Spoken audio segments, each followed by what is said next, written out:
Yes guys, welcome back, good morning, hope you're all well.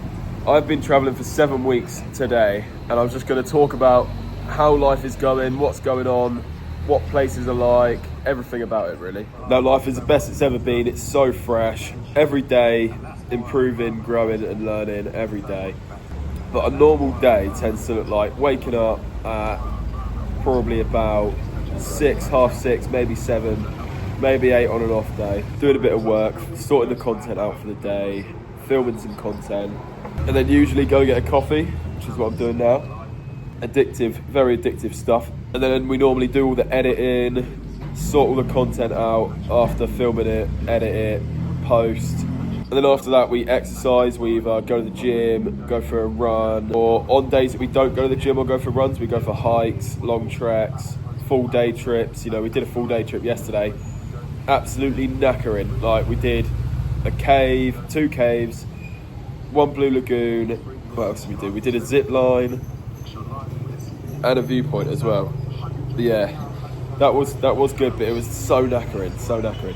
Then after exercising about 11 or 12, we eat usually an omelette, which does me so good. You know, eggs, you can't complain with eggs. And we are also having 4 eggs minimum a day. So if we do the omelette as early as possible with the first meal, then it gets the 4 eggs out of the way.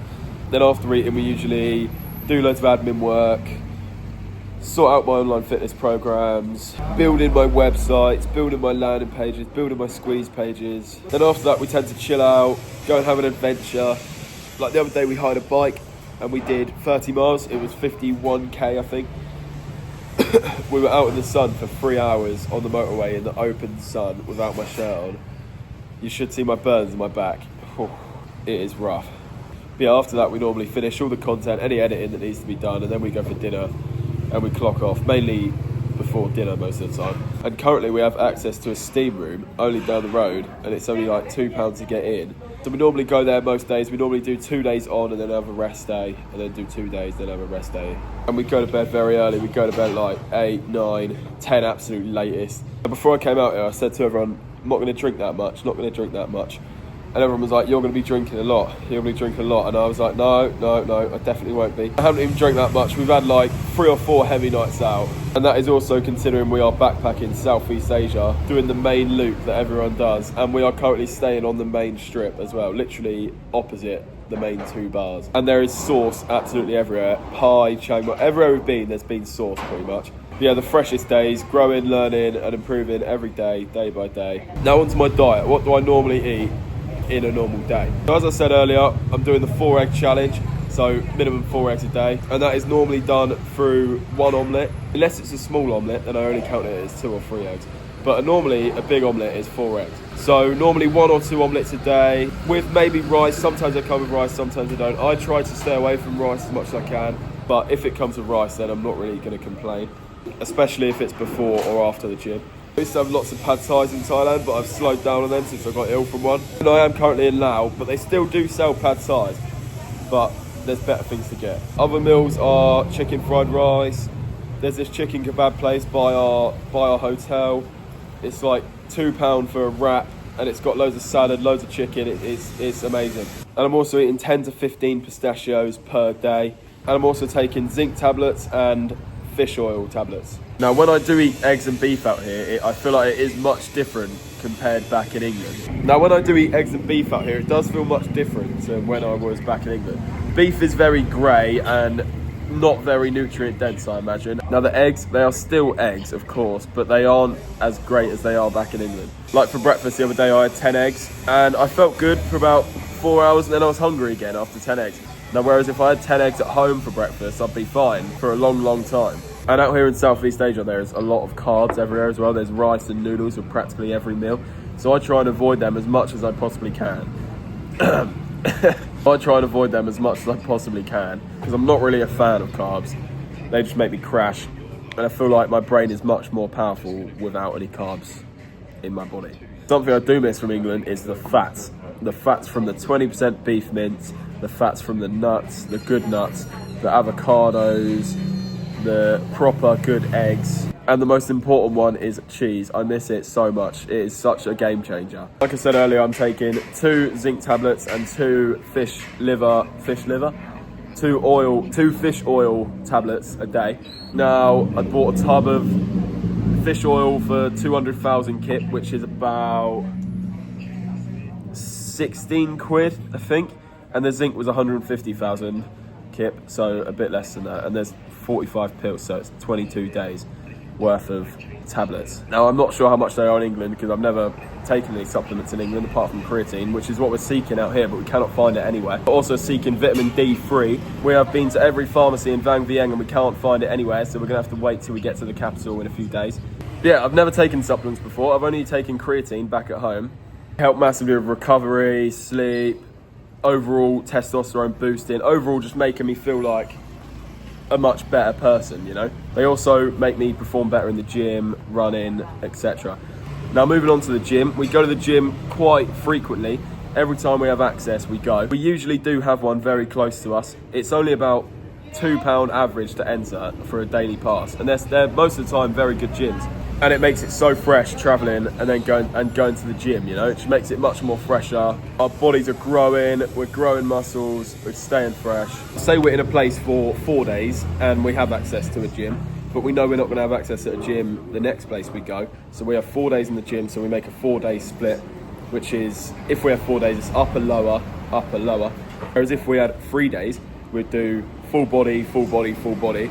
Whereas if we had 5 days, we'd do push, pull, legs, upper, lower. So it all depends on how many days and the structure of the week and the traveling that we have. Like I mentioned earlier, when we have access to a steam room, they are herbal steam rooms. It makes it so much better. When we're in a place that we have access to them, it is so good, honestly. We normally do, like I said earlier, 2 days on, 1 day off. It's just so healthy, so healthy. You really feel it in your chest, everywhere. It cleans you out, your skin, your hair. It fully does me so good, even though I'm not that good at it. We do like 3 sets of 15. We once did 5 sets of about 10, 15. It was carnage, like we nearly died.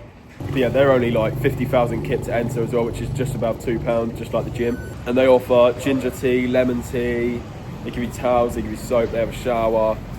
It's excellent, it is brilliant. If you are traveling in Southeast Asia, I highly recommend finding a herbal steam room.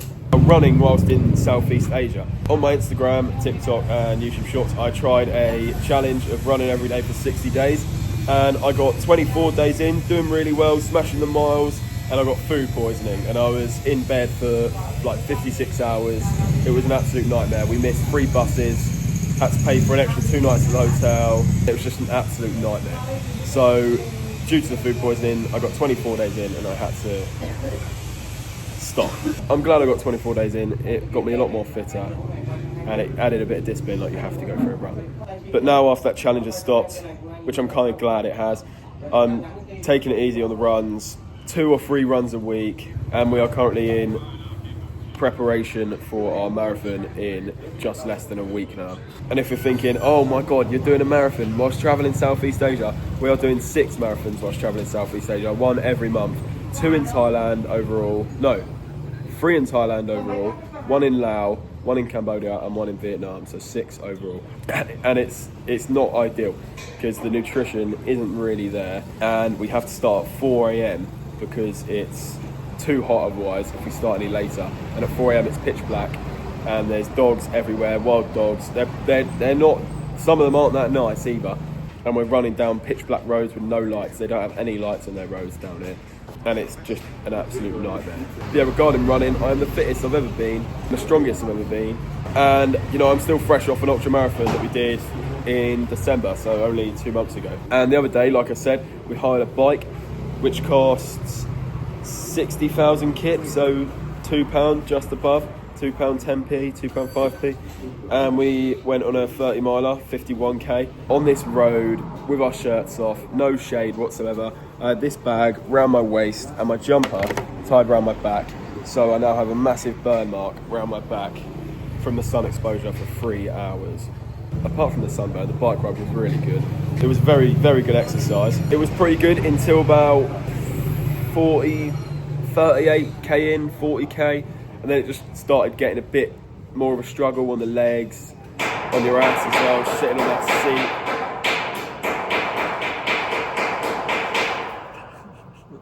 Fucking hell. Yeah, I've been in Laos for 2 weeks, maybe, I think. Maybe a bit less. we've done Luang Prabang, we've done Nong Kiao, and we're currently in Bang Va. Overall, Laos is good. It's a teeny bit cheaper than Thailand. Not much of a difference, but Nid Noi different. However, it is fairly more untapped. The service is fucking awful. Like some places you go into a restaurant, the owner's just sitting there, doesn't even look at you, doesn't get off their phone, and they don't even have their prices out the front. They don't give you menus, and occasionally the food takes like an hour and a half for 2 chicken fried rices, you know. And that is because I've heard in some places they only have one chef in like for the whole place, and only one cooker as well, only one hob. Can't really complain when we're paying £1 for a whole meal, you know. In a couple of days we head to Vientiane. We are taking a little holiday break. We've got a nice 4-star resort, just over the budget of the accommodation. But it's a very nice room, very nice resort. It's got a very nice pool, and we're going to treat it as like a little work holiday. We're just going to be grinding the whole time, exercising the whole time, and having a little break in a 4-star resort. However, when we get to Vientiane in a couple of days, we are going to do the marathon there, which is just hell. So we're going to get it over and done with as soon as we get there. First morning we wake up, so then we don't even have to think about it. But yeah, after Laos, we'll be heading into Hanoi. Well, I think we're getting a 27-hour bus that we need to sort out. 27-hour bus into Hanoi, which is going to be absolute carnage again. And then from Hanoi, I think we go to Halong Bay and then Ha Giang, and then after that, fuck knows, no idea. Could end up anywhere. Then after Vietnam, we go into Cambodia, do 3 or 4 weeks there. Then after that, we go down to South Thailand. The expensive bit is coming up. And then we have 2 months there. And then yeah, we'll see what happens. But yeah, South Thailand should be good. It's going to be absolute carnage. The prices is what scares me. After having 5 months living in Laos, Cambodia, Vietnam, and northern Thailand as well, so the prices are going to be much different when we go down south. And we've got loads of friends and family coming out to meet us. There's going to be like 8 or 9 of us in a villa. It's going to be absolutely crazy. So yeah, that's a little travelling update from me. Hope you're all doing good. If you're interested in one-to-one personalised training programs, then click the link in the description and it will take you to my website. But yeah, thank you for listening once again. Day 3 of my journey to return a hero, or to not return at all. Thank you for watching. See you tomorrow.